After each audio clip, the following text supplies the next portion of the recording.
পশ্চিমবঙ্গ সরকারের তথ্য ও সংস্কৃতি দফতরের কাটোয়া মহকুমা তথ্য ও সংস্কৃতি কলোনির উদ্যোগে আয়োজিত হল রাজ্য কবিয়াল মেলা ও কর্মশালা। মঙ্গলবার কাটোয়া মহকুমা গ্রন্থাগারে প্রায় 100 জন কবিয়াল নিয়ে এই কর্মশালাটি আয়োজিত হয়। জানা যায়, মঙ্গলবার থেকে পরপর 3 দিন বেলা 11টা থেকে বিকেল 4টে পর্যন্ত এই কবিয়াল মেলা চলবে কাটোয়া মহকুমা গ্রন্থাগারের 3 তলায়।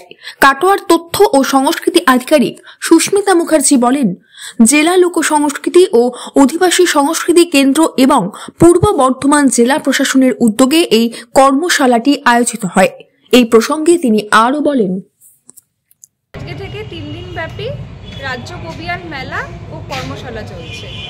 প্রতি বছরে কি এই ধরনের মেলার আয়োজন করা হয়? প্রত্যেক বছর নয়, আমরা বিভিন্ন সময় আমাদের মাননীয় মুখ্যমন্ত্রী মমতা বন্দ্যোপাধ্যায় এবং তথ্য সংস্কৃতি বিভাগ পশ্চিমবঙ্গ সরকারের উদ্যোগে একটি কর্মশালা অনুষ্ঠান করা হয়। বিভিন্ন বিষয়ের উপর, বিভিন্ন লোক বিষয়ের উপরে আমরা কর্মশালাটা করি। তার মধ্যে আমরা যেরকম কাটোয়াতে এর আগে রায়বেশে করেছি, আমরা বাউল নিয়ে করেছি, কাজ কীর্তন নিয়ে করেছি, বর্ধমান জেলার বিভিন্ন অঞ্চলে হয়। তো কাটোয়াতে এবার কবিয়ালদের নিয়ে এই কবিয়াল মেলার কর্মশালা হচ্ছে। কতজন কবিয়াল এখানে আজকে? এখানে 100 জন 3টে জেলা থেকে আছেন। 100 জন কবিয়াল পূর্ব বর্ধমান, মুর্শিদাবাদ, বীরভূম। এই যে সমাজে দেখুন, আমাদের মূল উদ্দেশ্য হচ্ছে সমাজের প্রত্যন্ত অঞ্চলের যেই সঙ্গীত, যেই ফোক ফর্মগুলো রয়েছে, সেগুলো বিভিন্ন ধরনের ফোক ফর্ম রয়েছে, সেগুলো যেন মানুষের মধ্যে পৌঁছে যায়, পরবর্তী জেনারেশন যেন এই ফোক ফর্মগুলো দিয়ে সমৃদ্ধ হয়, সেগুলো যেন বজিয়ে থাকে, সমাজে যেন সেগুলো তার ধারাবাহিকতা বজিয়ে রাখতে পারে এবং তাদের আরও উন্নতি হয়। এবং সবথেকে বড় কথা, যারা শিল্পীরা এখানে অংশগ্রহণ করছেন তারা প্রত্যেকদিন 1000 টাকা করে পাবেন, যেটা তাদের একটা পারিশ্রমিক বলতে পারেন। এবং তারা মাসে মাসে, যেটা মাননীয় মুখ্যমন্ত্রী প্রত্যেক মাসে তাদের 1000 টাকা করে লোকপ্রসার প্রকল্পের মাধ্যমে ভাতা দেন, সেটাও আপনারা জানেন। এক্ষেত্রে তাদের আর্থিকও সহায়তা হবে এবং পরবর্তীকালে তাদের শিল্পটাও বজিয়ে থাকবে। এটা প্রতিদিন সকাল 11টা থেকে বিকেল 4টে পর্যন্ত। প্রশিক্ষক এসেছেন আমাদের মুর্শিদাবাদ জেলা থেকে, 2 জন প্রশিক্ষক এসেছেন। আর প্রশিক্ষণ দেওয়া হচ্ছে পূর্ব বর্ধমান, বীরভূম এবং মুর্শিদাবাদের কবি সম্প্রদায়কে, যারা কবি গান করেন সেই সমস্ত শিল্পীকে।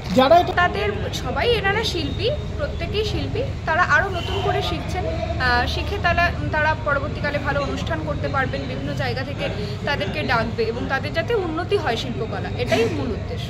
কাটোয়ার শিক্ষা জগতের একটি সুপরিচিত নাম সারস্বত মিশন স্কুল। পড়ুয়াদের বাংলা, ইংরেজি, হিন্দি 3টি ভাষায় সাবলীল করে তোলার পাশাপাশি অঙ্কন, আবৃত্তি, কম্পিউটার শিক্ষা, সেই সঙ্গে শরীর চর্চার প্রশিক্ষণও প্রদান করা হয়।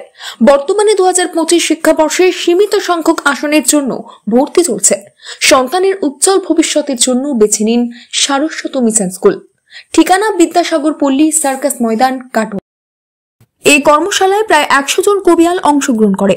মুর্শিদাবাদ জেলা থেকে 2 জন প্রশিক্ষক এসেছেন এবং পূর্ব বর্ধমান ছাড়াও বীরভূম ও মুর্শিদাবাদ জেলার কবিয়ালরাও এই কর্মশালায় যোগ দিয়েছেন।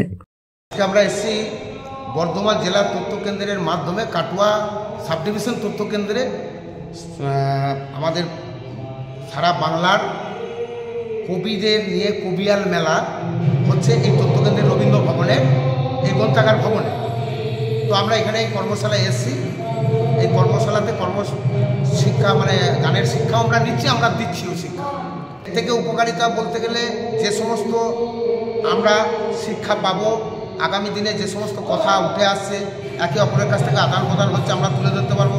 তার জন্য আমরা ভালোই উপকৃত হব এবং যার ঘাটতি আছে সে এই বিষয়গুলো নিতে পারবে, আবার আমাদের ঘাটতি থাকলে আমরা তার কাছে নিতে পারবো। এই এক আদান প্রদানের ক্ষেত্রে আমাদের অনেকখানি উপকৃত হবে।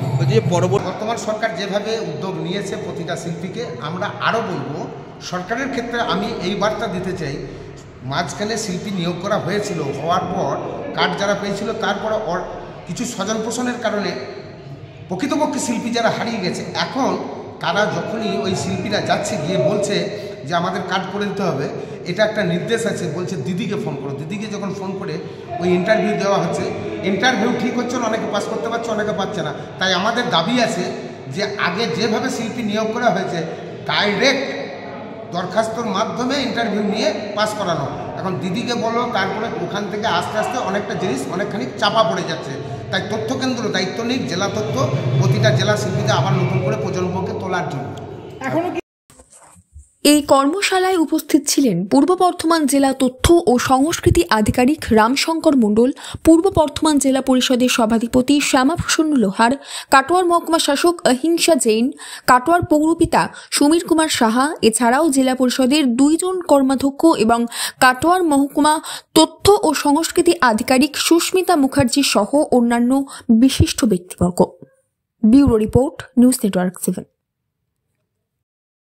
হলমার্ক সোনার গহনা কেনার একমাত্র ঐতিহ্যশালী স্বর্ণ প্রতিষ্ঠান শ্রী ধীরেন্দ্রনাথ দত্ত গোল্ড প্রাইভেট লিমিটেডের শ্রী সুখেন দত্তের দোকান। ঠিকানা কাছারি রোড, চৌরাস্তা, টেলিফোন ময়দান, কাটোয়া, পূর্ব বর্ধমান। কাটোয়া শহরের অন্যতম প্রাচীন ব্যবসায়ী প্রতিষ্ঠান new Shri Gauranga tea store. প্রসিদ্ধ চা ব্যবসায়ী, খুচরো ও পাইকারি চায়ের এই প্রতিষ্ঠান শহরে প্রায় 80 বছর ধরে সুনামের সঙ্গে ব্যবসা করে চলেছে। ঠিকানা কাটোয়া স্টেশন বাজার, চৌরাস্তা।